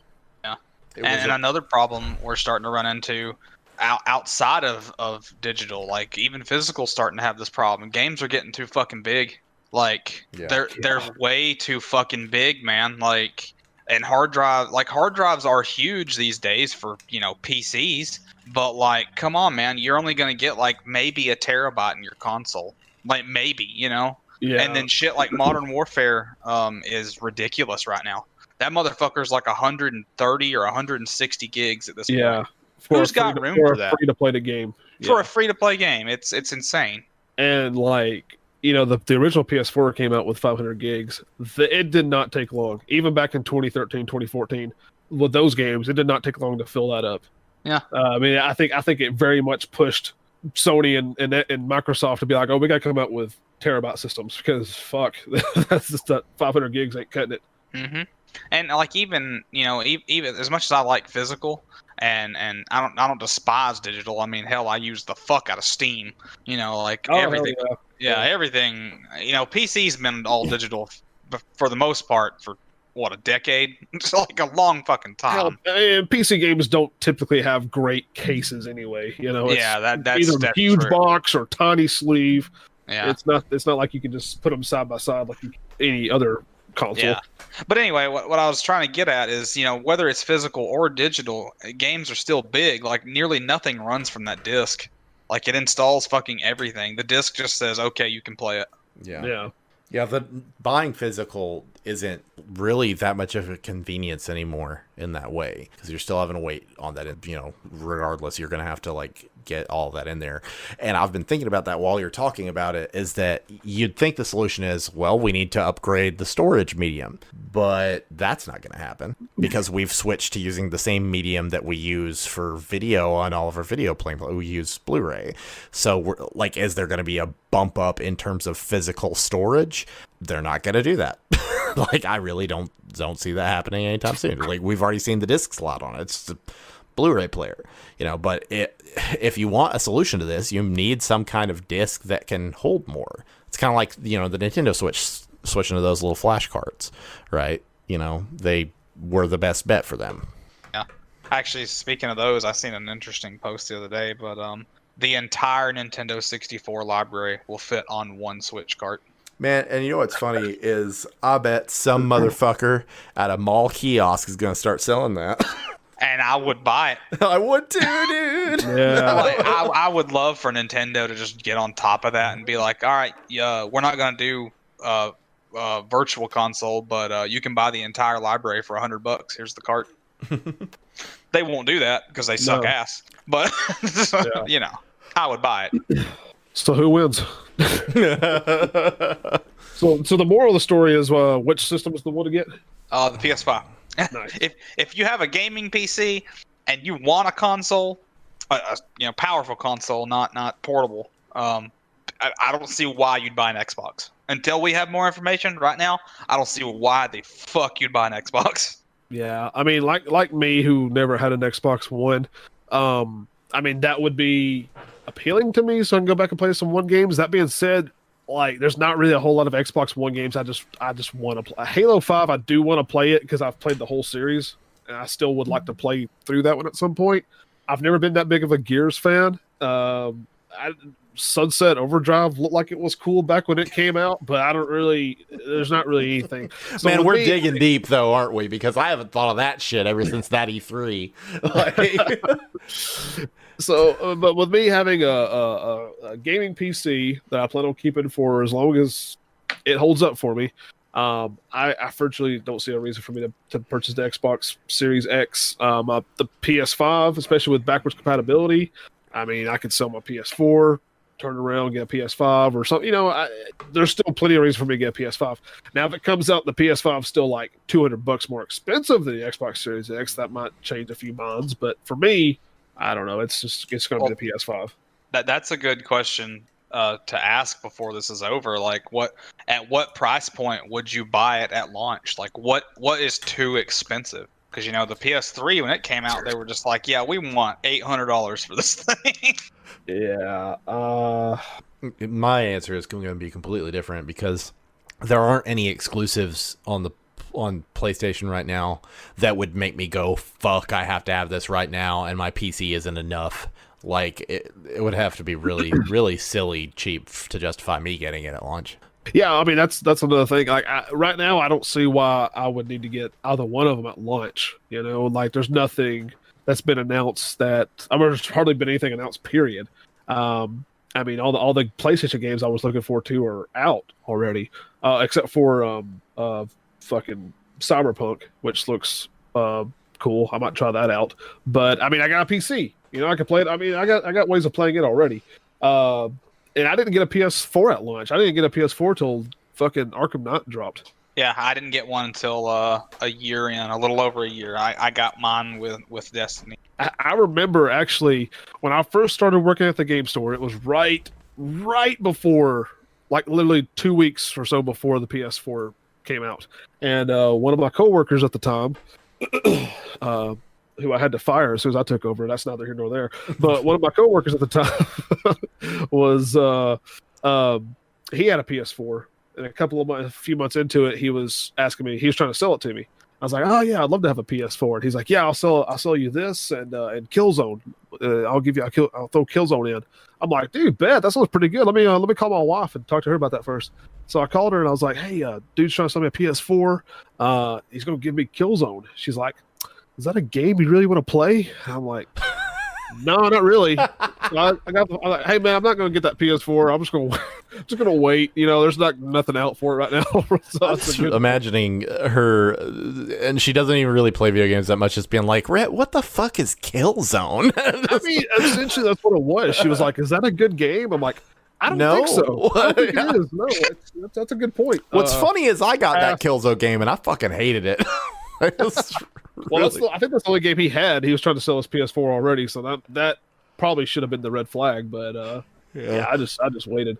But yeah, I mean, by the time I got my PS4, like I said, it was when Arkham Knight came out, and it was just before like Metal Gear Solid 5, and plus we knew Kingdom Hearts was coming out at some point, and games like Kingdom Hearts and Metal Gear Solid, it just feels natural to play on PlayStation. Like I don't like playing it on anything else because that's what I grew up playing it on. I'm the same way. So I just went ahead. That felt like a good time to go ahead and get it. And I've loved it ever since. It's a great console for me. I still got just the original PS4, and I'm still making it work. Speaking of what you've said about like it feeling right to play things on certain consoles, like that has kind of changed my expectations for games. Like there are games that I could have easily gotten for super cheap on PC by now that I keep nearly buying for full price on Switch. And I think it's because anytime I have the Switch in my hands, my expectations are a little lower. And so I feel like I can enjoy the game more. Like I will probably not even bother playing Kingdom Hearts 3 at this point. But if they were to be like, hey, it's on Switch now, I would fucking binge that bitch. Because I'd just be like, that's so weird to me. God, that's so weird to me. Yeah, dude, I can play it 5 feet from my TV. I'll give you full price. Nah, dude, you think I'm 5 feet from my TV. I want you to, I'm gonna get this on air and in recorded format right now. I go to bed with my Switch every night. Like it's laying in bed next to me, and I wake up and I don't even get up. I just turn on Animal Crossing. and just that lazy fantasy of being able to do that is so satisfying. Oh, I get that for Animal Crossing, but not like fucking JRPG. Like you can't play that in 15-minute bursts, really. And then like I don't know. That's fair enough because I tried getting back into Super Mario Odyssey recently, and that doesn't actually feel as good on the Switch Lite. But yeah. Yeah, one day I'll get a Switch. I swear to God. Okay. I know that we have gone long enough to justify a podcast being over, but I actually do have one more question I can think of, which is, what are some games that you really see getting the most benefit out of these performance upgrades? Like when we talk about the things that the new Unreal Engine can do, and we talk about the things that this new SSD can do, what are the games or concepts that we see benefiting the most from this as we move forward?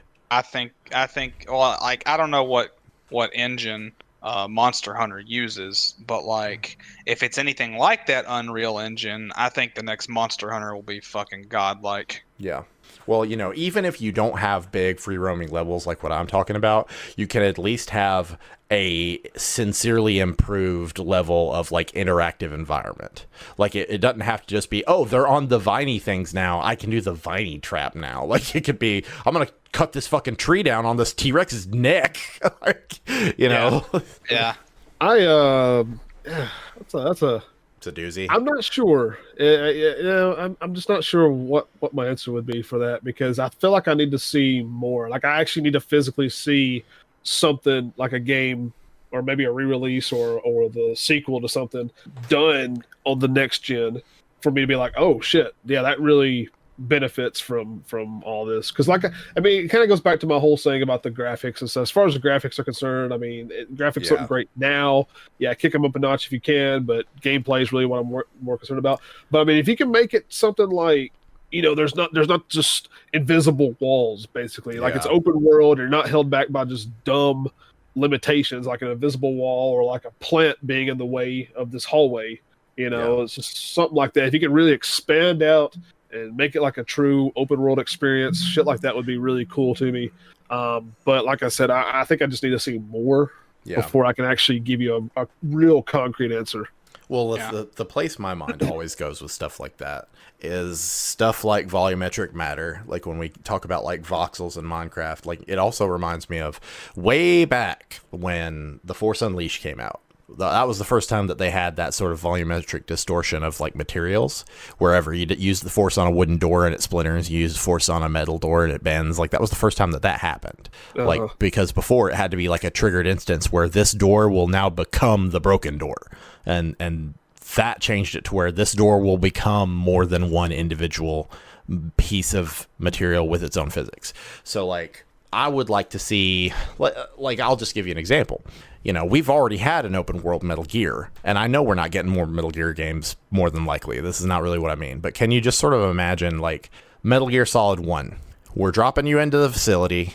It's not a whole bunch of different pre-rendered sections that are connected by teleportation doors, right? Because, like, that's how most video games work. Like, it's just a bunch of different levels that you have to move through linearly in some fashion with keys. Like, it's not that. It's a big fucking facility. We need you to get in there and kill the guy and do the thing, right? Like, you know, kind of more like Assassin's Creed style, where it's the game that they marketed but never delivered, where you really do have freedom of how you accomplish this, but everybody's got their own, like, you know, routines and stuff like that. These are the kind of things that I enjoy seeing in games. I enjoy fucking stalking characters in Grand Theft Auto 5 and watching them go through their routines. And I feel like a game that capitalized on that, where like we've really got the room for the detail, that's where I could see games really improving from that. What I would kind of like to see is, especially specifically with the detail, like, you know, say you're playing a game and you're in a level where you shoot a wall and there's a bullet hole in that wall, or like maybe there's a destructible environment, like maybe you break down a pillar or whatever, or maybe I just take my gun and I just write piss fuck in the wall. I don't know.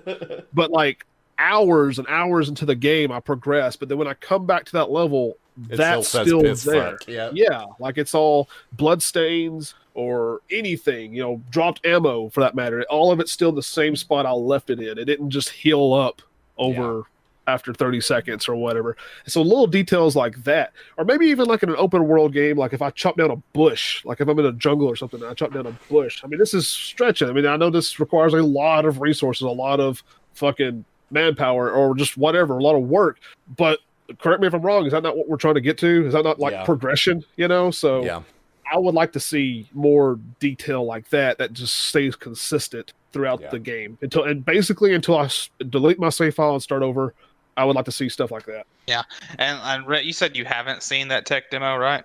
No, I've always said like just bits and pieces. When I was watching some videos, kind of talking about these two systems, they kind of referenced it a little bit, kind of showed like a screenshot or two of them, but I haven't actually watched it though. Okay, well, when you get around to watching it, here's what I want you to consider. It's something Max said when he watched it in his reacts video. He was just like eventually this girl, she's in like a cave and she eventually gets out of it, and she gets out to where you can see like the horizon. It's like an open world and you can see everything. You can see so fucking far away. It looks insane. And he's like, all I could think about when she walked out that door is how like leaving Midgar is going to look in the next part of Remake, because the next part's going to basically have to be open world. And like, he's just like, I think they're waiting on shit like this engine, things that can, where the console can handle this much stuff at once. It makes me wonder if that's why they decided to do it in installments of like, well, we could do Midgar now, but the rest of it we cannot. Not until Tekken. That's a great point, and something I hadn't considered up until now. But you might be right, because I mean, obviously they could do Midgar on the PS4, and to detail, there's some texture issues here and there, but Midgar looked really great in the remake, and the way they just spaced, expanded out and evolved it, and just the exploration of Midgar. I mean, that looked really good, but it was still just Midgar. Like, you were just relegated to that section. Whereas, like you said, the next installment will have to be basically Gaia exploration, like open world map. Had to throw all that in there. So yeah, I mean, if the next gen console is capable of just really doing that justice, I mean, that makes a lot of sense. I could see them, explain more why they did it episodic like that, why they went ahead and did Midgar on the PS4, because PS4 can handle it. So that's actually a really good point. So I'll have to keep that in mind when I watch the tech demo. Yeah, it looks amazing. That's all I can say. And as long as it's not a lie, like, I can really see how games will improve from here. Because, every generation has had that. It's never going to get better than this, and then it does. And like, I think to a point to where, but I mean, it gets to a point to where it's not as noted. I mean, once upon a time, it was just obvious. You're literally skipping generations. Like, you're going from the previous generation to the next one in terms of games, in terms of graphics. And I guess like the 360 at some point, some of us were like, man, I don't see how it gets any better with this than this, and then the PS. But I mean, it gets to a point where it's like, how realistic is too real? Like, how much more realistic can we actually get? Yeah, but, again, it's gonna slow down. Yeah, it's the things that you don't notice, because when in those previous generations, whether we recognized ourselves doing it or not, we were going, okay, I got to give it some leeway here. And then even in the newer stuff, we weren't looking for things like shadows. We weren't looking for things like volumetric lighting. We weren't looking exactly for like hyper detailed textures or like the gloss on a person's eyeball. But there will come a time when, if we see a game where we don't see the gloss in a person's eyeball, we'll go, ugh, this hasn't aged well. Well, oddly enough, that's kind of where Final Fantasy VII Remake is. And like, Red will know what I'm talking about, and you haven't played it yet, obviously. But like, the main characters in that game, the models for like Cloud and Tifa and Barrett, are so well done and so perfect that when you get to parts of that game where the textures are bad, it is fucking jarring. Like, it is bad. It's almost like sports titles or something where there's so much focus on the main characters, but like the background people in the crowd are just like cardboard. I mean, it's not quite that bad, but it's kind of similar, kind of reminiscent of that, where obviously they put all their time into the main characters. Yeah. And then like supporting like background characters are just kind of like a step or two behind in terms of and how fast they are. I think like Rhett was saying, I think this engine is going to remedy stuff like that. Like I said, it's gonna let us go into the open world, and it's also gonna fix things like those textures. Like, the PS4 probably just couldn't quite handle it, and they were just like, this is where we have to cut back. Like we can go ahead and make Midgar, but everything from here forward, we're gonna have to wait for this new technology, and it's gonna look great. Yeah, and I can get behind that. I can get behind that. Consider me convinced. Okay, see, I think I was kind of more negative towards like how much further can we take it. But now that you're mentioning like especially like background elements or background characters and things where they obviously can't put that much time into because it would just really put a strain on the system, stuff like that. And I think it'll make a real difference. I think it'll be real noticeable, and go a long way. So I can get behind that. Yeah, and I can't explain it the way that video did, but when you watch it, you'll see what I'm talking about, because he explains how like this one super detailed statue can be replicated like X amount of times, and all of them look identical. Like none of them have any texture loss. Like they are all the same. Like that really made me think of Final Fantasy VII when he said that. It looks crazy to me. I'm so excited. Yeah, it looks really good. I'm on board with that. I think it's going to need something like that. Like likewise for what we were talking about with VR, it's going to need something like that for it to ever work, because like we talked about, like when you're scrutinizing things to that detail, it really ruins your suspension of disbelief. Because like Chase said, there are a lot of moments when you're watching that, it just looks like a PS4 game, but it's because if you're just sweeping your eyes across, it's just like, yeah, people put a lot of fucking work into shit, whatever. But that's not how most video games work. Like most video games aren't just you walking through an area and then leaving it alone. Most video games are you interacting with that world, scrutinizing that world. So yeah. So PS5. Yeah, I'm all kinds of in, man. Like I think the only way I won't get it at launch is if the games are just shit, or if it's just something I'm just like, that looks cool, don't really fucking care, and it's over $600. Yeah, like if the price is there, if it's the same for both systems or close, if you're an Xbox fan, and you just don't have a PC, whatever, by all means, go in on Xbox Series X. But to me, it's just like right now, unless something dramatic happens between now and release, it's PS5 all the way. Yeah, this makes the most sense for me. I got PC already. Love PlayStation. PlayStation exclusives are great. So that's where I stand with it. Sonic the Hedgehog OC maker exclusively on Xbox One X, Series 1X. Yeah. Anyway, outside of being just a straight up Xbox fanboy, basically what Rhett said. Like if you got a gaming PC or even a moderate okay PC, PS4 is where it's at, man. Like you're not gonna get to play those anywhere else, whereas Microsoft's you more than likely are. Yeah. Which I commend them for. That's a real bro move. I don't have to buy the fucking Xbox. Right. Yeah, that's pretty nice. I can actually play them next Halo because it's gonna give me the chance. I'm hype. I'm hyped for next generation gaming, period. But like we've already talked about, I hope they still know how to innovate and how to put this technology to best use. So I'm looking forward to it. Yeah, same. All right, Chase, how do we bring this one to a close? Hey, buddy. Oh, I thought that was Candy. What are you doing? Oh, I'm talking to my friends right now. I'm talking into the microphone. You want to say hi? You just gotta say, "Hey, everyone." Just say, "Hey, everyone." Hey. Hey. Say, "Hey, everybody." Hey. Hey, can you go hang out with mommy for just a minute? I'm about to be done. Go hang out with mommy for just a minute. I'm almost done. No, I'm gonna watch. Why you need to? No. Stop messing with my microphone. Go hang out with mommy for a minute. I'm almost done.